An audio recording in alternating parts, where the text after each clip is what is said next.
On today's lesson, we'll go over Nazi economy. We'll study this topic in two parts. First, we'll analyze the aim with which the government implemented certain policies, and next class, we'll deal with the most affected sectors of society and how the government dealt with each in particular. The first thing to consider is the general economic situation Germany was going through by 1933 when Hitler became chancellor. By that time, Germany was still showing consequences stemmed from the Great Depression from 1929.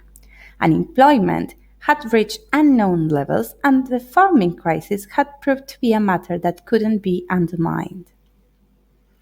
Even though many historians claim that by 1933 German economy wasn't suffering as much as it could be presumed, the government chose Dr. Schad to implement the best policies possible to recover.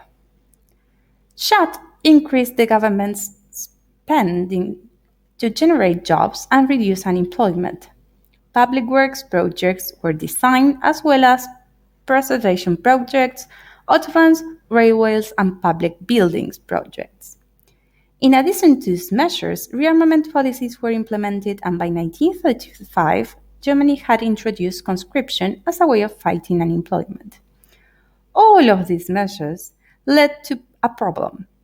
Germany had a balance of payment deficit, meaning that countries' imports were higher than its exports. In this way, the amount of foreign currency Germany was spending was much higher than the amount of foreign currency the country was getting from imported goods, thus making the danger of inflation reappear as it had happened in 1923. In order to solve this, Schad implemented a new plan based on government's control of currency and wages, together with the negotiation of bilateral trade agreements with the Balkan states that would let Germany import goods without making use of foreign currency because they would resort to barter. This means paying off goods in exchange with other goods. This is payment in kind and not in cash. By 1936, Schad failed to convince Hitler of the necessity for scaling down rearmament and resigned by 1937.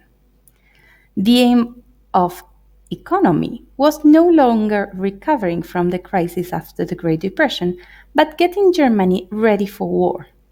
In this way, rearmament became the focus of German economy. To achieve this, Goering implemented the four-year plan. This plan was aimed at getting Germany ready for war in the following 4 years. This was based on the idea of autarky. This means making the country self-sufficient. Germany was supposed to be able to produce all the essential products it needed to survive in the event of a war, an enemy's blockade, or the reduction of its trade. One of Goering's key aims within autarky was to replace products that Germany was not producing enough of or at all by synthetic methods. For example, rubber, oil, and petrol were produced in larger quantities and stockpiled for future needs. As a consequence, German industry started producing substitutes. This meant producing similar products with the raw material available in German soil to achieve the same purpose. For example, Germany started to substitute oil for coal. Massive rearmament also boosted German industries and reduced unemployment as it generated a need for uniforms and armament. In addition, the fact that many sectors of society, as minority groups, Jews and women, were also prevented from working, also improved the unemployment figures.